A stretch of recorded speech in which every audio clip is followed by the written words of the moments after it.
Halo, Assalamualaikum.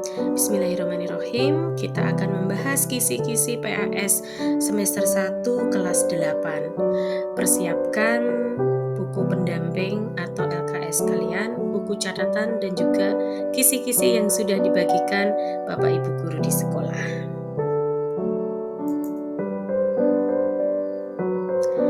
Yang pertama,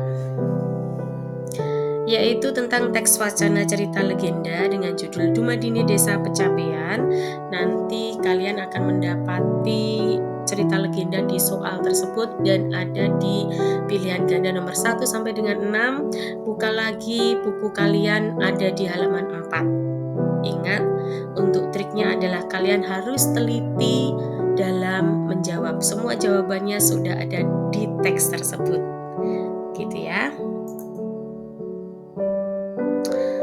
Lalu kisi yang kedua adalah memilih jawaban membedakan ukara tanduk lan tanggap. Jadi kalimat aktif dan kalimat pasif. Nah, kalimat aktif subjeknya ada di awal. Wati nandur kembang. Wati menanam bunga. Nah, sedangkan kalimat pasif tinggal dibalik, objeknya ditaruh di depan. Kembang ditandur wati. Nah, contoh yang lainnya ada di buku pendamping kalian di halaman 25 dan 29. Silakan dibuka ya.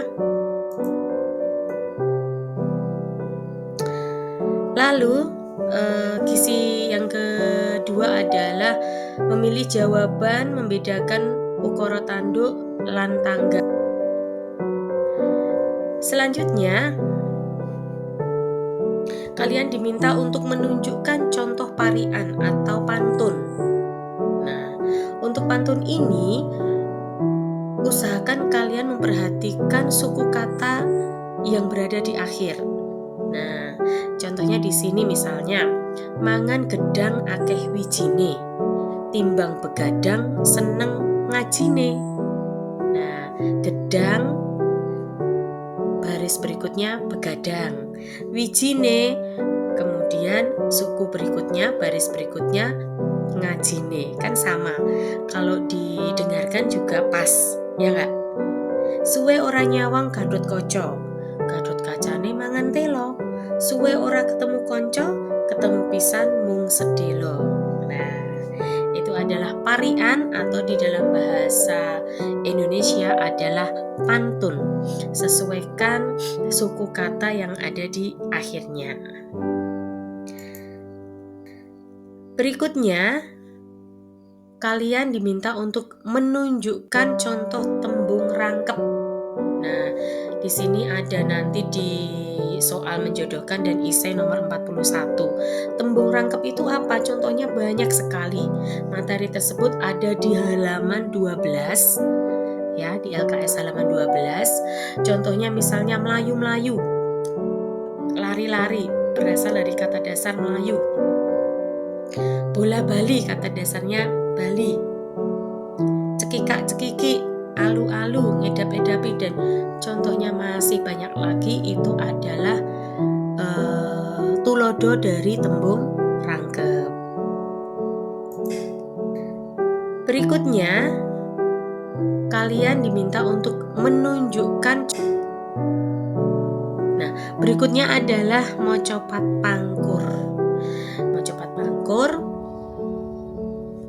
yang perlu kalian pelajari adalah, ingat, penciptanya adalah Pakubono 4. Mocopat berarti papat, ya. Guru kata pangkurnya ada berapa barisnya? Ada 7. Guru wilangannya, guru lagunya kalian harus ketahui. Materi lengkap ada di halaman 21 sampai dengan 28. Untuk menentukan guru wilangan, guru lagu tentunya kalian sudah bisa, ya. Sekar pangkur Kang Winarno misalnya. Baris pertama dihitung, ya, guru wilangannya ada berapa? Sekar pangkur Kang Winarno ada 8. 8 apa? 8 A gitu ya. Tulisannya A, Winarna gitu. 8 A. Dan selanjutnya ya. Yang kalian harus ketahui untuk mempercepat pangkur, jangan lupakan jumlah barisnya, guru bilangannya, dan guru lagunya. Selanjutnya, tembung ruraboso. Ruraboso itu adalah bahasa yang salah, tetapi dianggap wajar karena sudah terbiasa dalam kehidupan kita sehari-hari. Nah, misalnya adang sego, masak nasi. Yang dimasak apa sebetulnya? Iya, beras. Dorong bakso, apakah baksonya yang didorong? Tidak, yang didorong apa? Gerobaknya. Ya, ruraboso salah kaprah. Materi ada di halaman 46. Silahkan anak-anak sekalian buka. Berikutnya tembung Yogyaswara. Nanti kalian akan temui di pilihan ganda nomor 24 dan 29. Ini mudah sekali karena dua buah kata yang digabung menjadi satu dengan arti yang berbeda dan menunjukkan itu laki-laki dan perempuan. Siswa, siswi. Siswa itu murid laki-laki, siswi itu murid perempuan. Muda, mudi. Nah, muda itu pemuda, mudi itu pemudi, pemuda yang laki-laki. Putra, putri. Contoh lainnya banyak sekali ada di halaman 60, dibuka LKS kalian. Berikutnya anak-anak. Baik, berikutnya adalah tentang unggah-ungguh basa atau sopan santun berbicara. Yang di sini tujuan unggah-ungguh basa adalah untuk menghormati lawan bicara dan menghindari kesalahpahaman.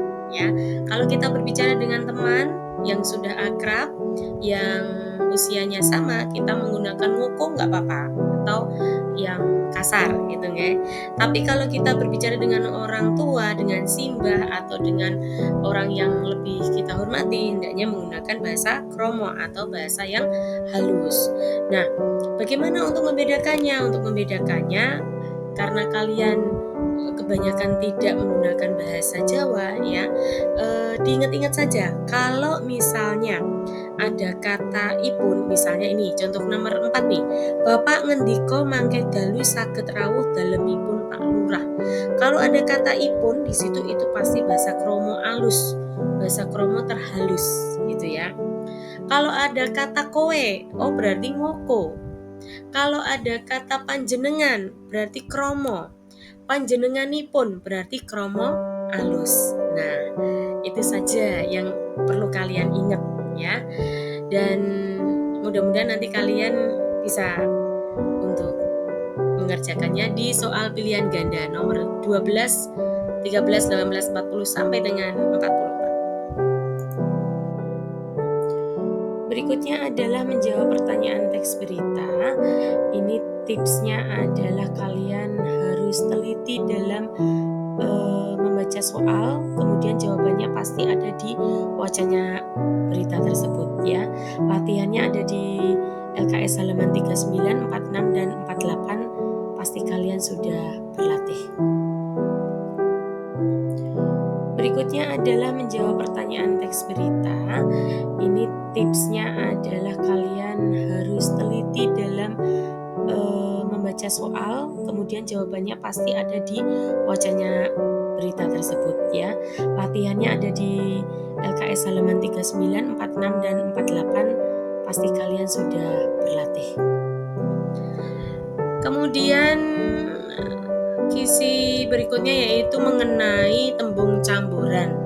Nanti di pilihan ganda di menjodohkan juga isai ada. Tembung campuran ini adalah kata majemuk, dua kata atau lebih yang disambung menjadi satu dan kata itu memiliki makna baru.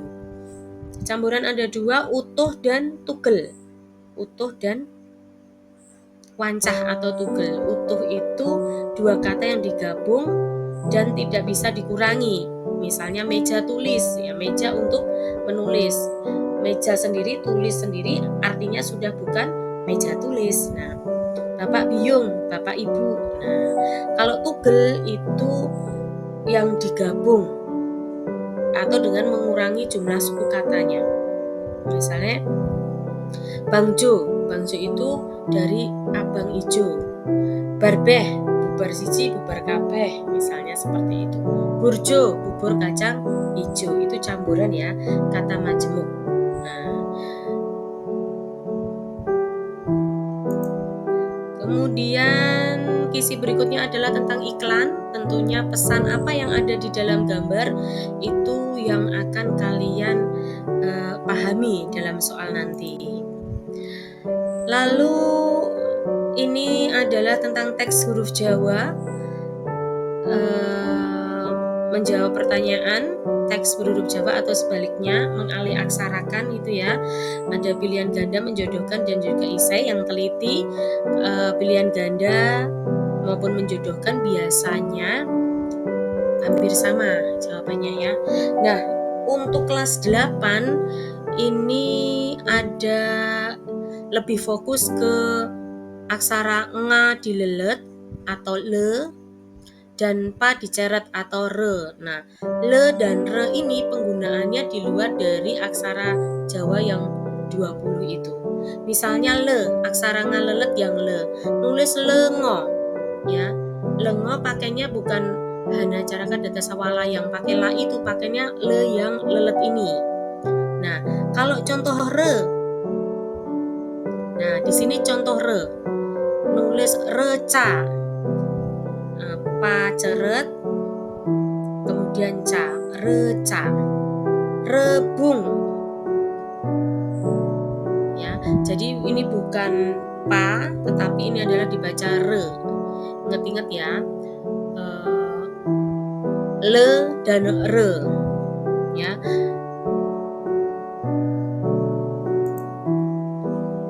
Berikutnya adalah untuk aksara Jawa kelas 8, aksara rekan. Aksara rekan ini adalah aksara tambahan yang tidak ada di aksara dasar. Nah, biasanya aksara rekan ini adalah berasal dari huruf-huruf Arab. Nah, kha, sang khalik, kho. Nah, fa, adanya kan pa kan? Nah, ini fa. Tandanya adalah ada titik 3 di atasnya, itu adalah aksara rekan dan jumlahnya tidak banyak, hanya ada 5. Khafaza gaza. Nah, dan ini adalah contoh penulisannya. Nulis zakat.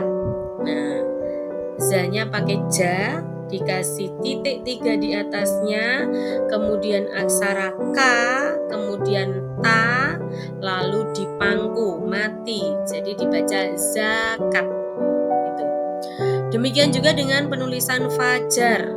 Fa kan nggak ada di aksara Jawa, adanya pa. Berarti pa dikasih titik 3 di atas, ja kasih layar R. Fajar. Nah, demikian kisi-kisi yang Ibu bahas. Mudah-mudahan sedikit membantu kalian dalam belajar. Dan sekiranya video dari Bu Ais ini terlalu cepat, kalian bisa mempause videonya. Terima kasih anak-anak semuanya. Selamat belajar. Semoga dimudahkan dan sampai jumpa di lain waktu. Assalamualaikum warahmatullahi wabarakatuh.